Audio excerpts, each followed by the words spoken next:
The sheet still held his warmth, but Jinwoo was already gone.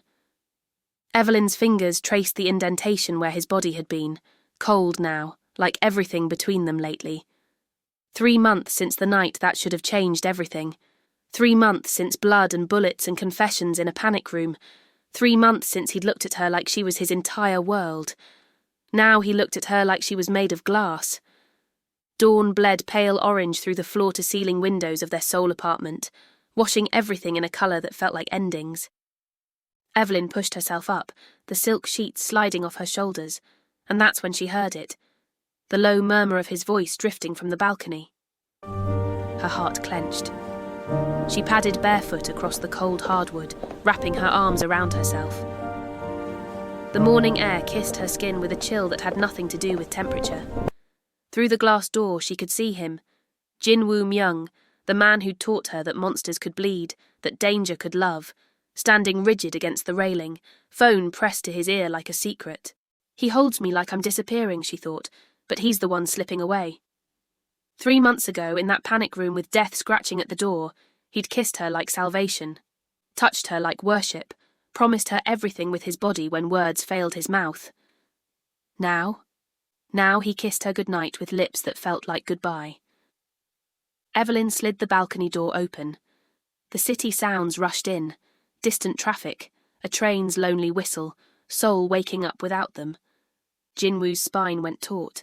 His hand moved with practiced speed, phone disappearing into his pocket as he turned.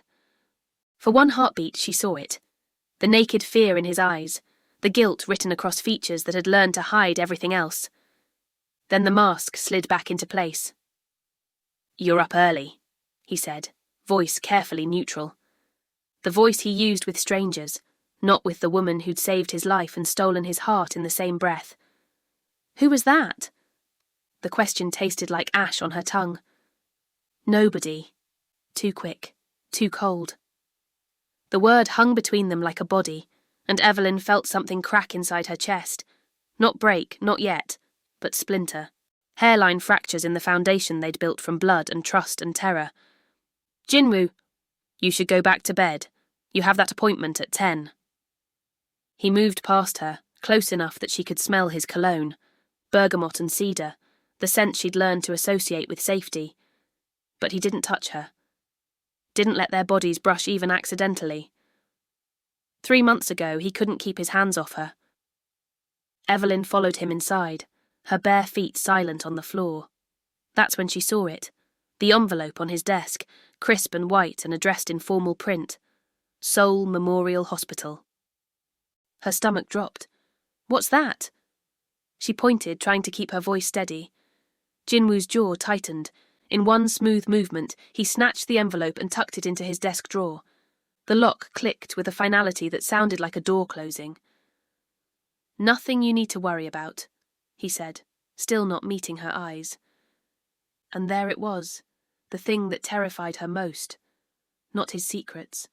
Not the late-night phone calls, or the mysterious envelopes, or the way he disappeared into himself more each day. It was the distance. The terrible, widening space between "I love you" and "I'm protecting you" that felt exactly like losing him. Hey, beautiful souls. If you loved part 1 of Evelyn and Jinwoo's story, the danger, the passion, the way love survived in that dark mansion, then you know you need to hit that like button right now and subscribe. I heard you. You asked for part 2, so here it is. Drop a comment telling me where you're watching from, because trust me, what's coming next will leave you absolutely speechless. Now let's dive back in. Evelyn stared at her laptop screen until the words blurred into meaningless shapes. Seoul National Hospital, Nursing Program Application. Status, incomplete. Deadline, 14 days remaining. Her cursor hovered over the submit button like a hummingbird that couldn't decide whether to land or flee. Outside the window, Seoul sprawled in organised chaos, a city that had become home without her permission, a place where dreams and nightmares wore the same face. Her phone buzzed. Chike's face filled the screen, grinning with the uncontainable energy of a 14-year-old who'd been given a second chance at life. "Evie!" His voice burst through the speaker, all bright vowels and Nigerian warmth. "Guess what? I made the football team. Can you believe it? Me! The guy who couldn't run to the bathroom 3 months ago. Evelyn's heart swelled and ached simultaneously. She smiled, hoping he couldn't see the tiredness behind it. That's amazing, baby brother. Mama would be so proud. She'd be proud of you too. When are you finishing that nursing school application? You promised her, remember? The words landed like gentle punches. Yes, she remembered. Late-night promises whispered to her dying mother. I'll finish what I started. I'll become the nurse you always knew I could be. I'll make something good come from all this pain. Soon, Evelyn said, the lie tasting familiar. How's the physical therapy going? Stop deflecting.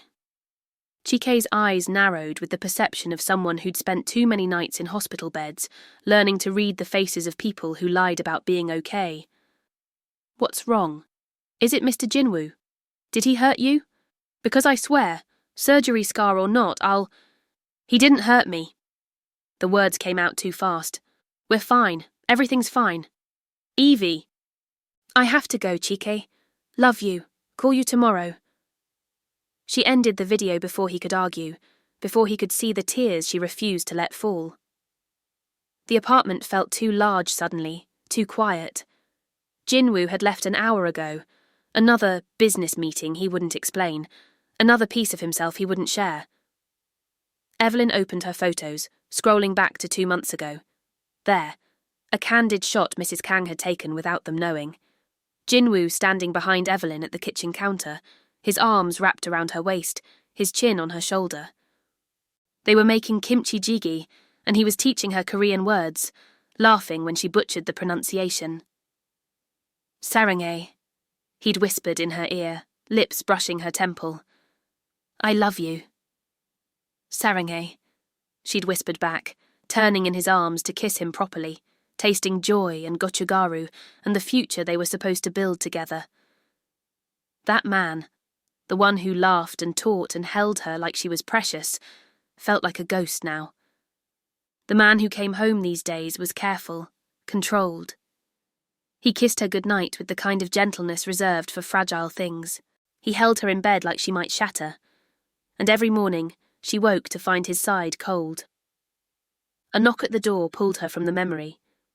Mrs. Kang stood in the hallway, holding a covered dish and wearing the expression of someone who'd lived long enough to recognize heartbreak in all its forms.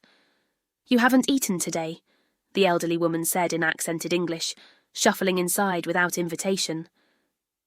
At 73, Mrs. Kang had perfected the art of loving interference. And that boy of yours left this morning without breakfast again. What's wrong with you young people? Think love survives on air? Evelyn tried to smile.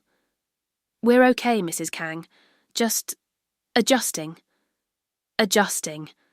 Mrs. Kang set the dish down with a decisive thud. Child, I've been married 47 years. I know what adjusting looks like. This. She gestured between Evelyn and the empty apartment.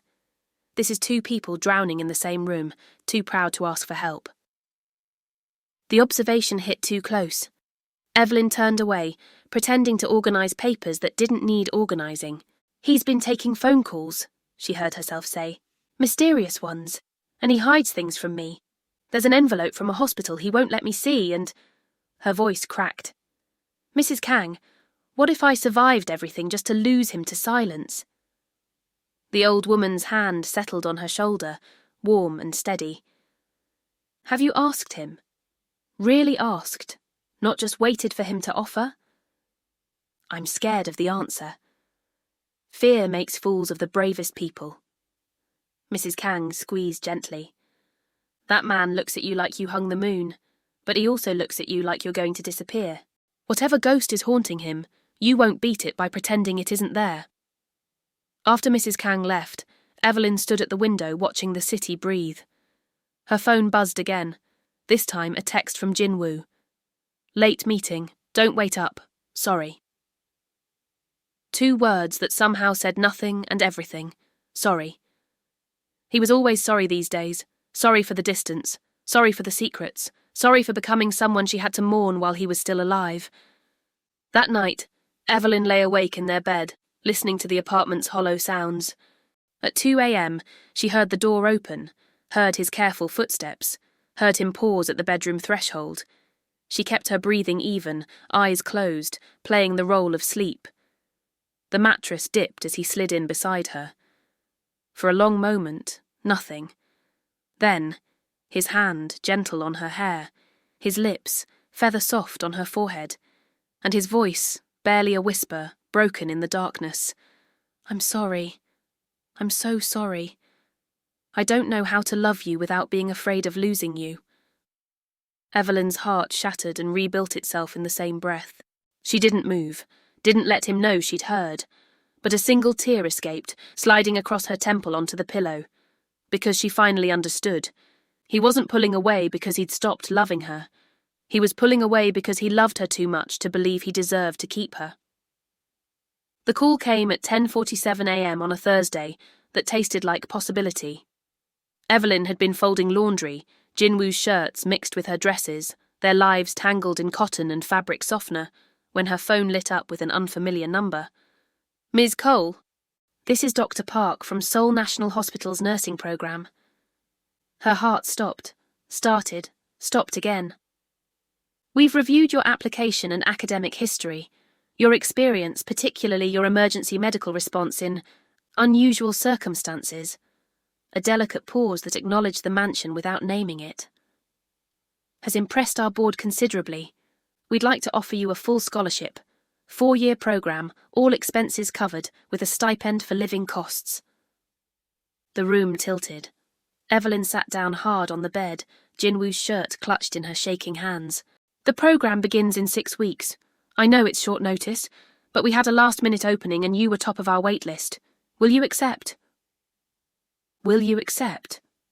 Her mother's voice, soft as prayer. "Make something beautiful from this pain, baby girl." Chike's laugh, bright with health she'd bought with blood and fear.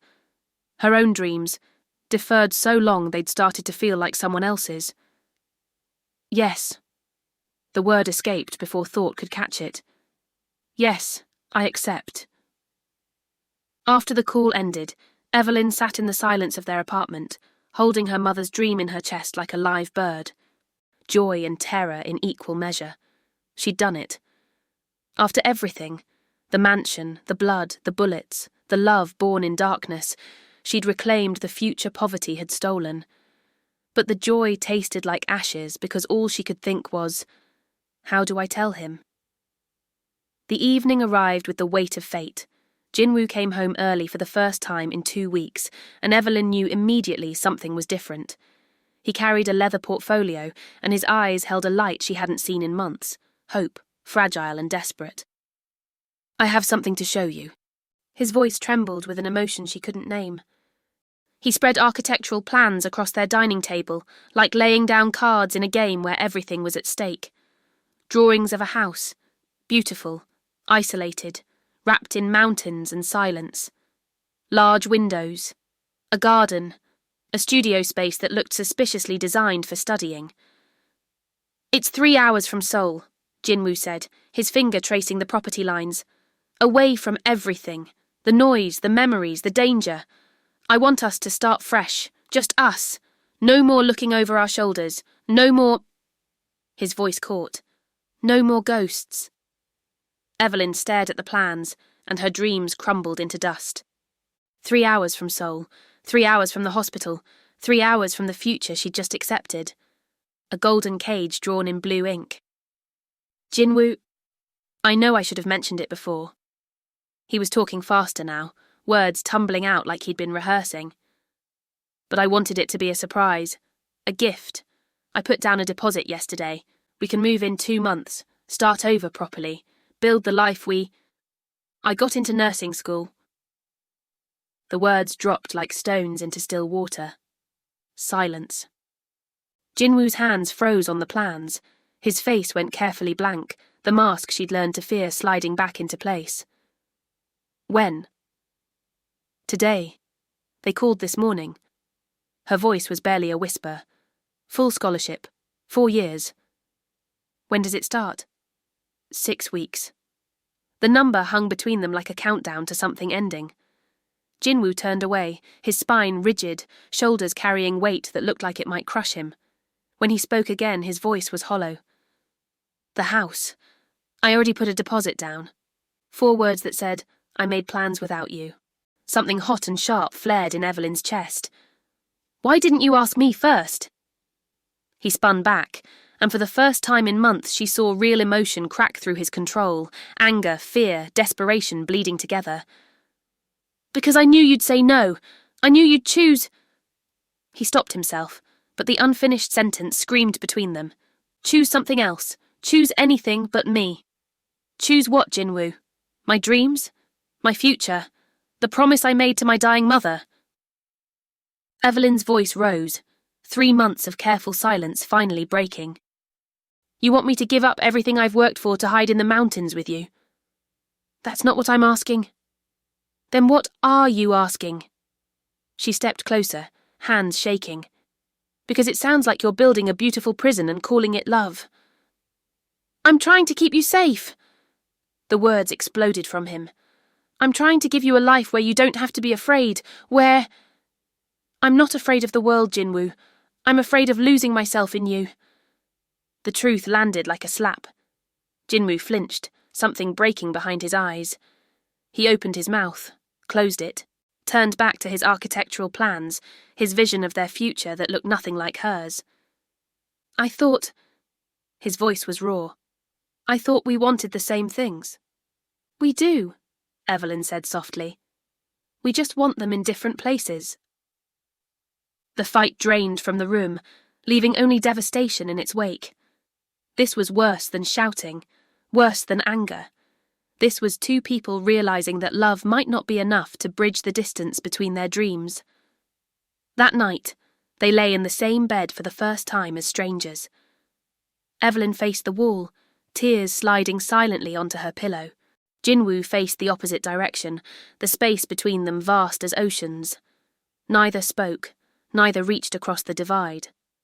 But at 3 a.m., in the depths of sleep, Jinwoo's hand found hers in the darkness. His fingers laced through hers with the muscle memory of love that refused to die even when logic said it should. Evelyn held on, crying silently, feeling his grip tighten like he was drowning, and she was the only solid thing in the world. In the morning, she'd noticed something she'd missed before, Jinwoo's calendar open on his laptop, meeting after meeting with someone listed only as YS. 3 times a week, always at the same location, always during hours he claimed to be working. Her heart turned to ice as she stared at the initials, wondering what else he was hiding while planning their future without her consent. 2 weeks passed like slow death. Evelyn started her pre-nursing preparatory classes at Seoul National Hospital, 8 hours a week of anatomy reviews and medical ethics lectures that felt like breathing after drowning. She'd leave the apartment at 7, kiss Jinwoo's cheek while he pretended to sleep, and lose herself in a world where bones had names and wounds had treatments, and everything made logical sense. Unlike love.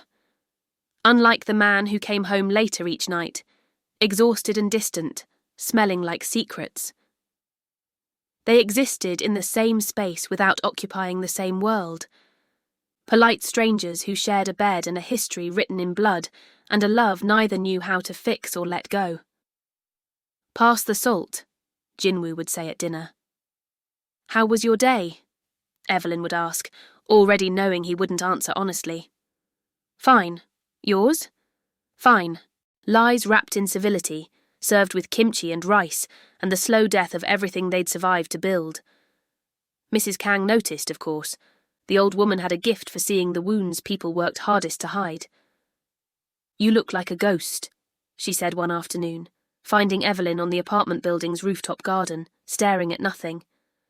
Breathing, but not living. He won't talk to me, Evelyn confessed. About the house, about my school, about anything that matters. We exist around each other like furniture. Mrs. Kang settled beside her with a soft grunt. My husband did this once. Years ago. Pulled away when he was hurting, thought he was protecting me from his pain. She plucked a dead leaf from a potted plant. Men are fools that way. Think silence is strength. Think suffering alone is noble.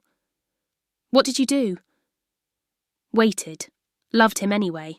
Made it clear I wasn't going anywhere. Mrs. Kang's eyes softened. Sometimes men hurt the ones they love because they're hurting themselves. The question is, can you love him through it without losing yourself? Evelyn didn't have an answer. That night, the physical distance became unbearable in new ways. They still shared the bed, neither willing to be the first to surrender that last intimacy, but they didn't touch. Jinwoo stayed on his side. Evelyn stayed on hers. The invisible line between them felt drawn in concrete. Except her body remembered his. Her skin recalled the weight of his hands, the heat of his mouth, the way he used to pull her close in sleep like she was the only thing tethering him to earth. She'd wake at 2 a.m., 3 a.m., 4 a.m., aching with want and grief, listening to him breathe in the darkness. Sometimes she'd catch him watching her when he thought she wasn't looking, his eyes dark with longing and something heavier. Regret, maybe. Or fear. But he never reached for her. The breaking point came on a Tuesday. Evelyn was leaving the hospital after class when she saw him. Jinwoo, sitting in a small cafe across the street with a woman, beautiful, sophisticated, distinctly Korean in ways Evelyn would never be. They were deep in conversation, the woman's hand on his arm, her expression gentle and knowing. Evelyn's world tilted sideways. She stood frozen on the corner, watching through the cafe window as Jinwoo leaned forward, listening intently to whatever the woman was saying.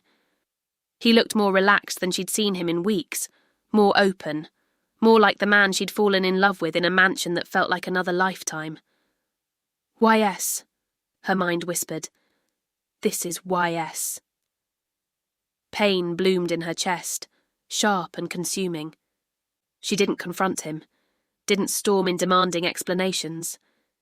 Instead, she turned and walked in the opposite direction, her vision blurring with tears she refused to let fall until she was home. The envelope arrived 2 days later. Evelyn found it when she got home from class, another pristine white envelope from Seoul Memorial Hospital, addressed to Jinwoo. She held it in shaking hands, remembering the first one he'd hidden, remembering the cafe, remembering the beautiful woman whose name was reduced to initials on his calendar. She didn't open it, but she didn't put it back either. When Jinwoo came home that night, late again, tired again, distant again, she left it on the table where he couldn't miss it. A silent accusation, a wordless question. He saw it. His jaw tightened. But he said nothing, just picked it up and disappeared into his office, closing the door with a soft click that sounded like goodbye. The storm arrived on a Friday night. Rain hammered Seoul with biblical fury, and the power died at 8 p.m., plunging their apartment into darkness. Evelyn fumbled for candles, her hands shaking with more than just the sudden darkness. She could hear Jinwoo moving in another room, searching for flashlights. "Bedroom closet," she called out. "Top shelf. I know where they are." Even his acknowledgement felt like rejection. They found each other in the hallway, Evelyn holding candles, Jinwoo holding a flashlight. The beam caught her face, and she saw him freeze, saw something crack in his expression as he took in her wet eyes, her trembling mouth, the exhaustion written across every feature. "Evelyn, I saw you," she said quietly. "With her. At the cafe." The flashlight wavered. "It's not what you think." "Then what is it? Because from where I'm standing, it looks like you are building a life that doesn't include me while planning a future that traps me. Which version of you am I supposed to believe?" Lightning illuminated the hallway, turning everything stark and shadowless. In that flash, Jinwoo looked like a man drowning on dry land. "I can't..." His voice broke. "I can't explain. Not yet." "Then we have nothing left to say." She moved past him, but his hand shot out, catching her wrist. The touch, their first in weeks, burned like electricity. She felt his chest heaving, felt the tremor in his fingers, felt the desperation radiating from him in waves. "Please," he whispered. "Just trust me." "I did." Evelyn pulled free, her heart shattering into smaller and smaller pieces. That's the problem. In the living room, she searched for more candles. Jinwoo followed, silent as a ghost. Their hands reached for the same drawer, fingers brushed, eye contact snagged in the candlelight. The air between them thickened with months of unspoken want and unresolved pain. Jinwoo leaned forward, his breath warm on her lips. Evelyn's heart screamed yes, even as her mind whispered no. His mouth was an inch away, less. She could taste the possibility of forgiveness, of breaking through the walls they'd built between them, of remembering what they'd fought so hard to keep. But then he pulled back, jaw clenched, eyes tortured. "I can't," he whispered. "Not like this. Not when I'm still—" He stopped himself. "You deserve better than pieces." The rejection hit like a physical blow. Evelyn felt something inside her turn to stone, the soft part that had kept hoping, kept waiting, kept believing love would be enough. "You're right," she said, her voice eerily calm. "I do deserve better." She grabbed a blanket from the couch and walked away, leaving him standing alone in the candlelit living room. That night, she slept on the couch for the first time, the space between them now measured in rooms instead of inches. In the darkness, Evelyn made a decision. She wouldn't beg for love, wouldn't sacrifice her dreams for a man who couldn't choose her as boldly as she'd chosen him. She'd survived poverty, violence, and death. She'd survive losing him too, even if it killed something inside her that would never fully heal. Evelyn told herself she wasn't following him. She was just walking in the same direction, coincidentally. At exactly 2 p.m. on a Wednesday, when Jinwoo had another meeting with YS, marked in his calendar, that he'd left carelessly open on the kitchen counter. Her heart hammered against her ribs as she stayed half a block behind, weaving through Seoul's crowded streets. Jinwoo walked with purpose, his shoulders tense, checking his phone twice. He looked tired, haunted, like a man carrying weight that was slowly crushing him. "Let it go," her rational mind whispered. "Turn around. This is how trust dies." But her feet kept moving. He stopped in front of a modern building in Gangnam, sleek glass and steel, professional and sterile. Evelyn pressed herself against a nearby storefront, watching as he disappeared through the revolving doors. She waited 5 heartbeats, 10, then crossed the street, pulse roaring in her ears. The building directory gleamed silver and impersonal. Floor 7, Dr. Yuna Song, trauma and PTSD specialist. The world tilted. Not another woman, not an affair, not a secret family or hidden danger, or any of the terrible scenarios her mind had constructed in sleepless nights. A therapist. Evelyn's legs went weak. She sank onto a nearby bench, staring at the building entrance as understanding crashed through her in waves. The mysterious meetings, the hospital envelopes, the beautiful Korean woman at the cafe listening so intently, while Jinwoo opened up in ways he never did at home. He wasn't leaving her. He was trying to learn how to stay. She waited. 47 minutes that felt like hours. When Jinwoo finally emerged, his face looked raw, eyes red-rimmed, jaw tight, the expression of someone who'd just survived excavating his own soul.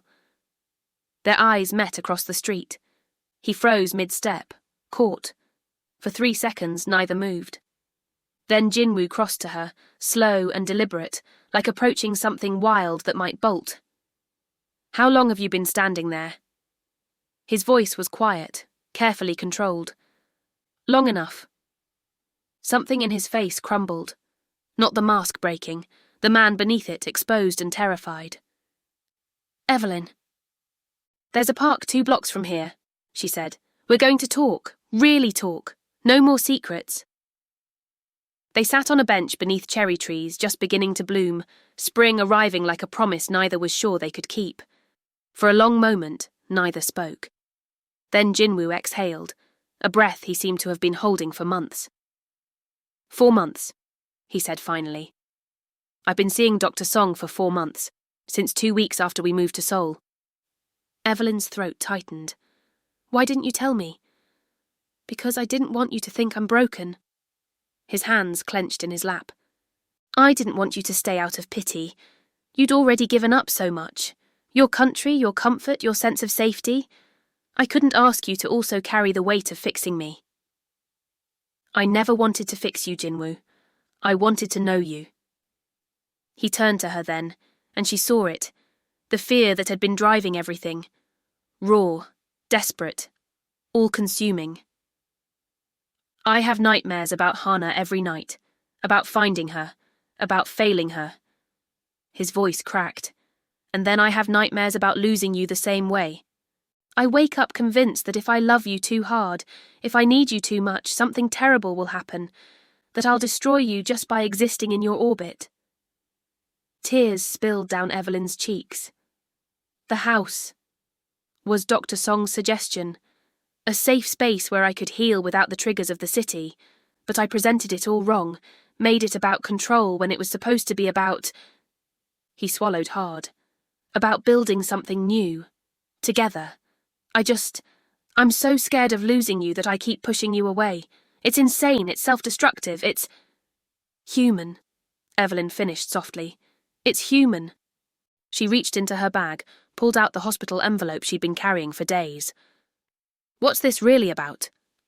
Jinwoo took it with shaking hands, opened it. Inside, an official letter. Medical Ethics Board position. Part-time. It's not dangerous work. It's normal, stable. The kind of life where I come home at 5 and we eat dinner together and I don't have blood on my clothes. His laugh was bitter. I was trying to become someone worthy of you. Someone you could build a life with. You idiot. The words came out choked. I don't need you to be perfect. I need you to be honest. I need you to let me in. Her voice broke completely.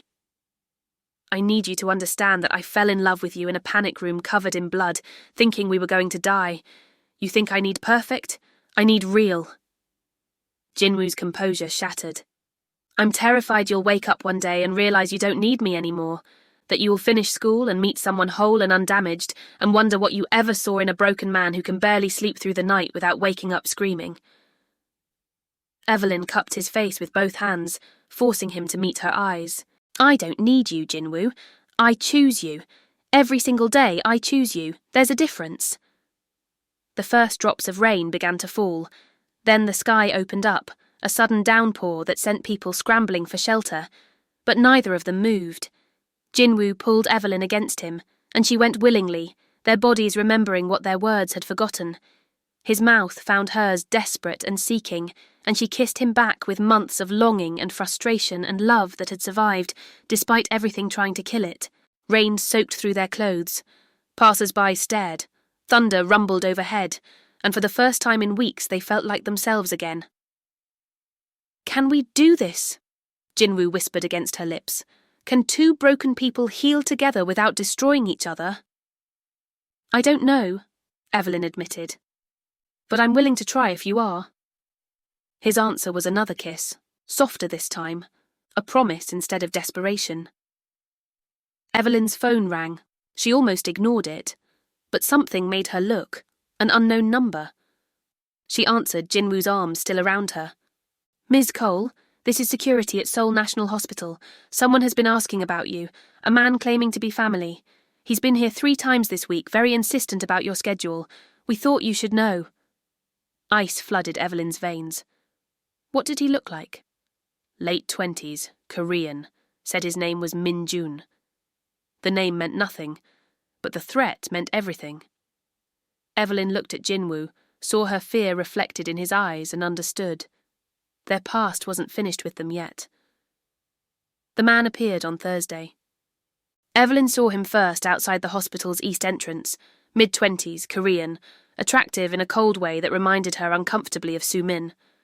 He was watching the building with an intensity that made her skin crawl. When their eyes met across the parking lot, he smiled, not friendly, knowing. She called Jinwoo immediately, hands shaking. He arrived in 15 minutes, but the man was gone. Only a message remained on her phone from an unknown number. Your aunt wouldn't want you with a murderer. Evelyn stared at the words until they blurred. Hana. This was about Hana, about a past that refused to stay buried. We're leaving, Jinwoo said, his voice taking on the dangerous edge she hadn't heard since the mansion. Pack your things. You're not going back to class until we know who this is. Absolutely not. Evelyn pulled away from him. I'm not running from shadows. I'm not giving up my education because some psychopath wants to play games. This isn't a game, Evelyn. Someone is targeting you. Someone is always targeting us. Her voice rose. That's our life. That's what we survived. I won't let fear win. But fear did win. Over the next 3 days, it won over and over again. The man followed her to class, stood outside during lectures, left notes in her locker. He killed her. He'll kill you too. Run while you can. And Jinwoo, terrified, triggered, spiraling, became someone she barely recognized. He insisted on accompanying her everywhere, hired security without asking, started making decisions about her schedule, her routes, her life. You're not going to that study group, he said on Tuesday evening, physically blocking the door. Evelyn felt something snap inside her chest. Move. Not until you listen to reason. Reason? This isn't reason, Jinwoo. This is control. This is you turning back into the man I met in that mansion, the one who thought power meant ownership. His face went white. I'm trying to keep you alive. You're trying to keep me in a cage. She shoved past him, rage and fear making her reckless. You haven't changed at all. Therapy, vulnerability, promises, none of it matters when you're scared. You still think love means control. Because everyone I've ever loved has died. The words exploded from him, raw and terrible. Hannah left me.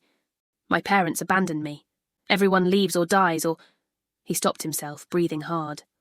Or what? Say it, Jinwoo. His eyes were wild, pupils blown wide with panic and something darker. Maybe Hannah left me because I wasn't enough. Maybe you will too. The slap came before thought. Evelyn's palm connected with his cheek, the sound sharp and shocking in the sudden silence.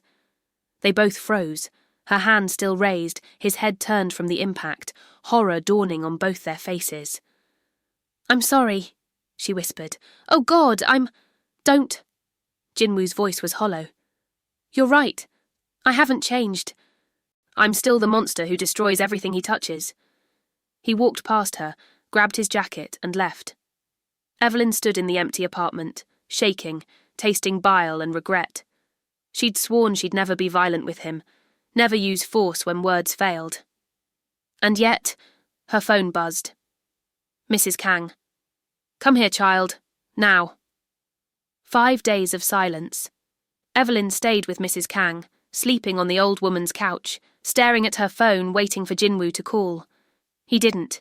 She drafted 100 messages, deleted them all. Mrs. Kang watched her with sad, knowing eyes. You're both drowning, she said on day 3. Both reaching for each other but pulling each other under. I hit him, Evelyn confessed, the words like shards of glass. I became exactly what I swore I'd never be. And he became the cage you swore you'd never enter. You're both wrong. You're both right. That's love with trauma, messy and human and sometimes unbearably painful. On day 4, Evelyn saw Jinwoo from Mrs. Kang's window. He was sitting in his car across the street just watching her building, not approaching, not calling, just present, protecting her even in separation. He looked destroyed, unshaven, hollow-eyed, like he hadn't slept since she left. She almost went to him. Almost. But then her phone buzzed. Another message. Soon.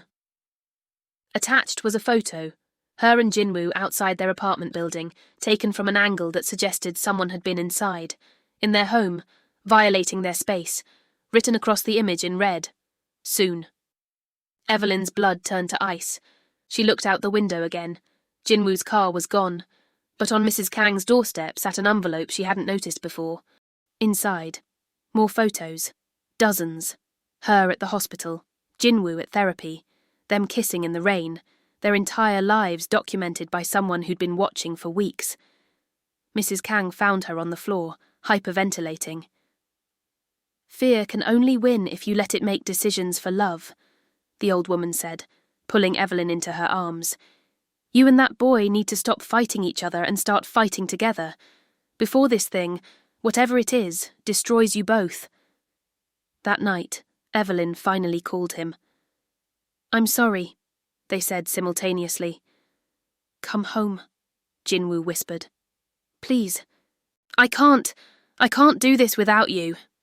"I'm scared," Evelyn admitted. "Me too, but I'm more scared of losing you." She went home.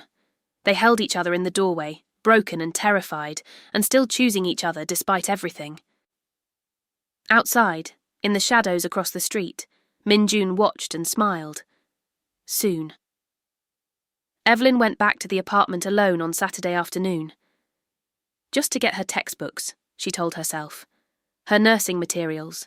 The practical things a person needed to keep moving forward even when her heart was in pieces. Jinwoo had offered to come. She'd said no. They needed space to breathe, to think, to figure out if love was enough to bridge the chasm between protection and control, between fear and freedom. She was in the bedroom, folding clothes with hands that wouldn't stop shaking, when she heard it. The front door opening. Her blood turned to ice. She'd locked it. She knew she'd locked it. "Jinwoo?" Her voice came out small, hopeful. Footsteps. Wrong rhythm. Wrong weight. A man appeared in the bedroom doorway, the same man from outside the hospital. Min-jun. His smile was cold and surgical, the expression of someone who'd stopped seeing other people as human. "Hello, Evelyn. We finally meet properly." She lunged for her phone on the nightstand. His hand shot out, faster than thought, knocking it across the room where it shattered against the wall. But not before her finger had jabbed the emergency contact. One ring. That's all she managed. Please, God, let it be enough. "You're harder to isolate than I expected," Min-jun said conversationally, advancing slowly. "He watches you constantly. Security, cameras, guards, very thorough. But everyone makes mistakes eventually." "What do you want?" Evelyn backed toward the window, mind racing through the self-defense moves Jinwoo had taught her months ago in another life. "Justice. Balance. For you to understand what it feels like when someone destroys your family." His hand went to his jacket. Evelyn didn't wait to see what he'd pull out. She grabbed the bedside lamp and threw it. He dodged, but it bought her seconds. She ran. Made it to the living room before he caught her arm, spinning her around. She used the momentum, like Jinwoo taught her, elbow to his ribs, heel to his instep. He grunted, grip loosening. Then the door exploded inward. Jinwoo entered like a force of nature, with police behind him, weapons drawn. His eyes found Evelyn's across the chaos, and the relief in them was so profound it hurt to witness.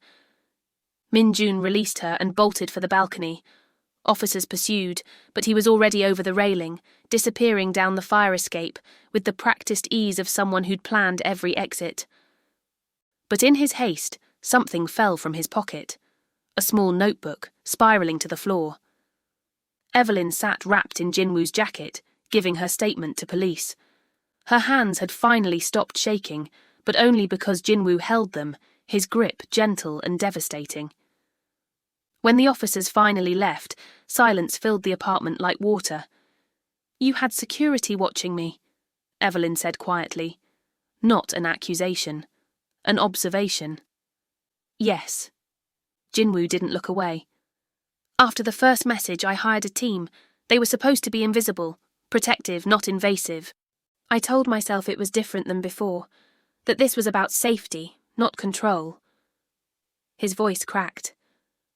"I don't know if I was lying to myself." "You weren't." The words surprised them both. "You called the police, not your old contacts. You let them handle it instead of going in with guns. You're trying, Jinwoo, I see it. I can't lose you." His eyes were red-rimmed, exhausted. "But I can't control you either. I don't know how to love without fear. I don't know how to protect without caging. I don't—" He stopped, breathing hard. "I don't know how to be enough." Evelyn cupped his face, forcing him to meet her eyes. "Then we learn together. No more secrets, no more running. We face this, all of it, together. The fear, the trauma, the therapy, everything. Even if it's hard? Especially if it's hard." Something shifted in his expression. Hope, fragile and tentative. "Dr. Yuna does couples therapy." She mentioned it once. I was too proud to consider it, too afraid you'd see how broken I really am. I already know how broken you are, Evelyn said softly. I'm broken too. Maybe that's why this works. We understand each other's sharp edges. His laugh was wet, almost a sob. When did you get so wise? When I fell in love with an idiot who thinks he has to be perfect to be loved. They went through Minjun's notebook together. Inside, detailed plans, surveillance notes, photos with timestamps, and one crucial detail, several shots taken from inside their building, from angles that required access to the security room. Their enemy wasn't just Minjun. He had help, someone with inside access, but that was a problem for tomorrow. That night they went home together, really together, for the first time in weeks. Jinwoo ran her a bath without asking, then knelt beside the tub and washed her hair with hands that trembled with tenderness. An act of service, an apology written in touch instead of words. I'm sorry, he whispered, working shampoo through her curls. For all of it. The secrets, the distance, the house I planned without you. I was so scared of losing you that I almost lost you anyway. Evelyn leaned back into his hands, tears mixing with bathwater. I'm sorry I hit you. I swore I'd never... We both broke promises. We both hurt each other. But we're still here. His fingers were gentle on her scalp, washing away weeks of fear and distance. That has to count for something. After, wrapped in his shirt and nothing else, she traced the scars on his chest, the ones from the mansion, the ones from a life before her, the map of his survival written on skin. These don't scare me, she said. Your silence does. Promise me. No more silence. Even when the truth is hard. Especially then. No more silence, he echoed. Then quieter. I see Dr. Yuna on Wednesdays. Come with me next time? Yes. The word was simple, the meaning vast. They stood in the bedroom, facing each other in lamplight, the weight of weeks of separation hanging between them. Evelyn reached up, touching his jaw, feeling the tension there. I need to make love, she whispered, the words both vulnerable and certain. Jinwoo's breath caught. His hands found her waist, pulling her close with a care that spoke of reverence and restraint. Don't move, he murmured against her lips. It'll hurt if we rush this. He wasn't talking about bodies. He was talking about hearts, about the careful reconstruction of trust, about healing wounds that went deeper than flesh. They moved together slowly, rediscovering the language of touch they'd spoken fluently once. His hands remembered the curve of her spine. Her mouth remembered the taste of his skin. Each kiss was an apology. Each touch a promise. I love you. She breathed against his neck as they fell into bed, into each other, into the complicated mess of healing together.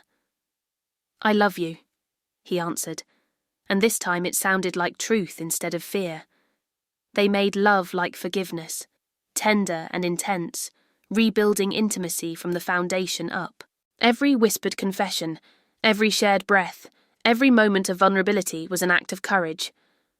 Afterward, tangled together in sheets that smelled like home, Evelyn traced patterns on his chest while his fingers drew circles on her shoulder. The photos, she said quietly. The angles. Someone who works in our building helped him. Jinwoo's hand stilled. I know. We'll figure it out. Together. Together, she agreed. And for the first time in months, they both slept through the night. Monday morning arrived with the taste of revelation. Evelyn and Jinwoo sat in their living room, laptop open between them, reviewing security footage the building management had finally released. Hours of grainy video, fast-forwarded through days and nights of ordinary life punctuated by moments of something darker. There. Evelyn hit pause. On screen, Minjun entering their building's service entrance, not sneaking, walking confidently, like someone with permission. And beside him... No, Jinwoo breathed. Park Sang-woo, their building's assistant security manager, young, friendly, someone they'd greeted hundreds of times in the lobby, someone who had access to everything, security codes, camera blind spots, resident schedules, someone who'd been inside their home. We need to call the police, Evelyn said, already reaching for her phone, but Jinwoo's hand covered hers. Wait, look at the timestamp. The footage was from 20 minutes ago. Minjun and Park entering the building. Together.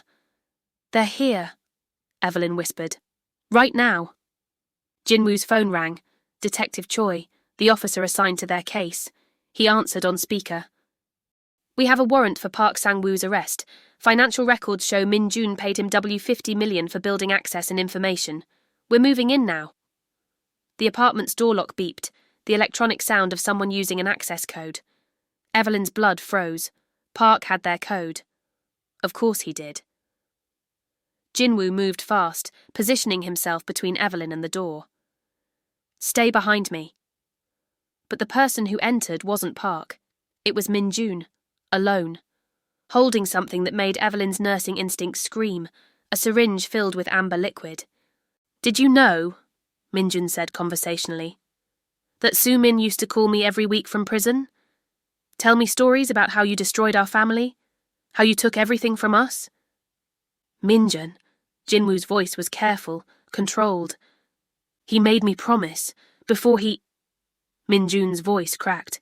Before he killed himself in his cell last month, made me promise I'd finish what he started, that I'd make you suffer the way he suffered. The revelation hit like a physical blow. Soo-min was dead, and his final act had been weaponizing his brother's grief. I'm sorry, Jinwoo said, and meant it. I'm sorry for your loss. I'm sorry for the pain my actions caused, but this won't bring him back. No, but it'll balance the scales. Min Jun lunged. Everything happened in seconds. Jinwoo moved to intercept. Evelyn saw the syringe arcing toward him and reacted on instinct. Grabbed Min Jun's wrist, twisted using the joint lock Jinwoo had taught her, redirected the momentum. The syringe clattered to the floor. Min Jun stumbled backward, and Evelyn saw it, really saw it for the first time. Not a villain. A young man having a complete psychological break. His pupils were blown wide, hands trembling, breathing rapid and shallow. You're having a panic attack, she said, her voice shifting into the calm tone she'd learned in nursing classes.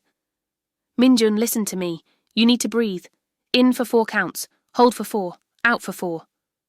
Don't try to fix me. But his breathing was already changing, responding to her voice despite himself. I know what loss feels like, Evelyn continued, slowly approaching. I know what anger feels like. I know what it's like to want someone to pay for the pain you're carrying, but you don't heal by creating more pain. You don't honor the dead by destroying the living. He was my brother. The words came out broken. He was all I had, and now you're alone. And scared. And someone you loved used that fear to turn you into something you're not. Evelyn's voice was gentle. I can see it. You're not a killer, Minjun. You're just someone who's hurting. Behind them, police sirens wailed closer. Minjun sank to his knees, the fight draining from him like water. I don't know how to stop hurting. Jinwoo stepped forward, and Evelyn tensed, waiting for violence, but instead, he knelt beside Minjun. I can't undo what happened to your brother, Jinwoo said quietly. I can't bring him back or erase the pain I caused your family, but I won't let you destroy yourself too. There's another way through this, a harder way. Therapy, treatment, healing. It's possible. I'm living proof. Minjun looked up, tears streaming. How? One day at a time. With help. With people who refuse to give up on you. The apartment door burst open. Police, weapons drawn. They took Minjun into custody with surprising gentleness, responding to Evelyn's quick explanation of his psychological state. Park Sang-woo was arrested in the parking garage, caught trying to flee. After they left, Dr. Yuna arrived, summoned by Jinwoo during the chaos. She reviewed the situation with professional calm. Soo-min groomed Minjun for years, she explained. Used his younger brother's mental health struggles and family loyalty to create a weapon.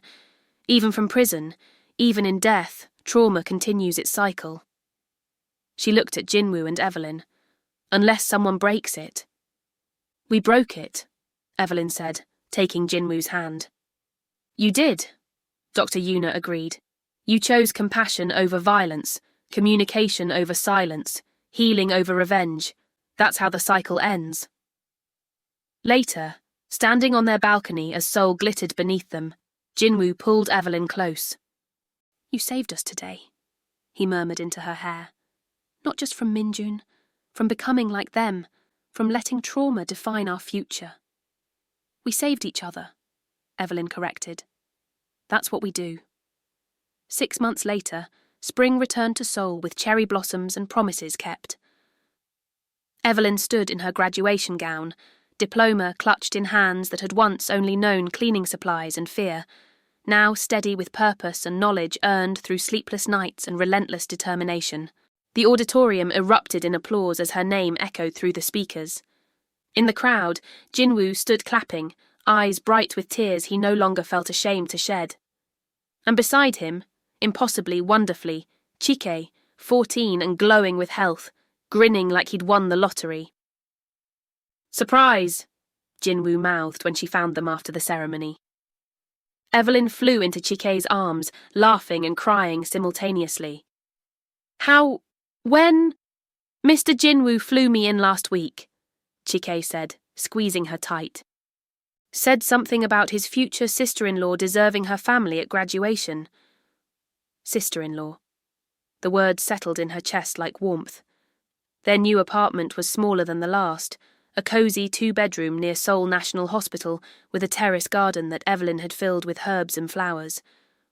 Not the countryside mansion Jinwoo had once planned, but a compromise built on communication instead of fear. Every Wednesday evening, they attended couples therapy with Dr. Yuna. No longer a secret, no longer shameful, just part of their routine, like grocery shopping and morning coffee, maintenance for a love they'd fought too hard to lose. Jinwoo had taken the hospital board position. 3 days a week, he worked with trauma patients, turning his own suffering into something that helped others heal. The irony wasn't lost on either of them. The man who'd once dealt in violence now dealt in recovery. The wedding, Evelyn said that evening on their terrace, city lights glittering below like earthbound stars. My family wants traditional Nigerian ceremonies. Your family wants traditional Korean ceremonies, Jinwoo finished smiling. So we do both. 2 weeks in Lagos, 1 week in Seoul. Chike as best man, Mrs. Kang as honorary grandmother. You hate long ceremonies. I love you more than I hate ceremonies. He pulled her close, swaying gently to music only they could hear. Besides, after everything we've survived, a few hours of ritual seems easy. Do you regret it? The question slipped out unbidden. Choosing the hard path with me? The therapy, the compromise, the work it takes every single day? Jinwoo's laugh was soft against her temple. Every day. She pulled back, mock offended. Every day, he continued, eyes crinkling, because the easy path wouldn't have been us. It would have been comfortable and safe and slowly dying inside. This? He gestured between them. This is messy and hard and real. This is living. Evelyn kissed him, tasting truth and tomorrow and the peace they'd earned. Her phone buzzed. Chike on video call. Are you two being gross again? Because I need to know the wedding cake flavours, and Mrs. Kang is here with cookies and... We'll be right there, Evelyn laughed. As the evening settled around them, Evelyn and Jinwoo stayed on the terrace a moment longer, slow dancing without music, 2 people who'd found each other in darkness and chosen to walk into light together. We survived the war, Jinwoo whispered. Now we get to live the peace, Evelyn finished. Inside their apartment, their sanctuary, their home, their hard-won happiness, laughter spilled from the windows. Chike's voice, Mrs. Kang's gentle scolding, the warm sounds of family chosen and earned. And on the terrace, 2 scarred people danced, whole not despite their brokenness but because of it, proving that the best love stories aren't about perfection. They're about 2 imperfect people refusing to give up on each other. If this story touched your heart, hit that like button and subscribe for more emotional journeys. Drop a comment below. What was your favourite moment between Evelyn and Jinwoo, and which lesson from their story resonated with you most? I read every single comment. See you in the next story.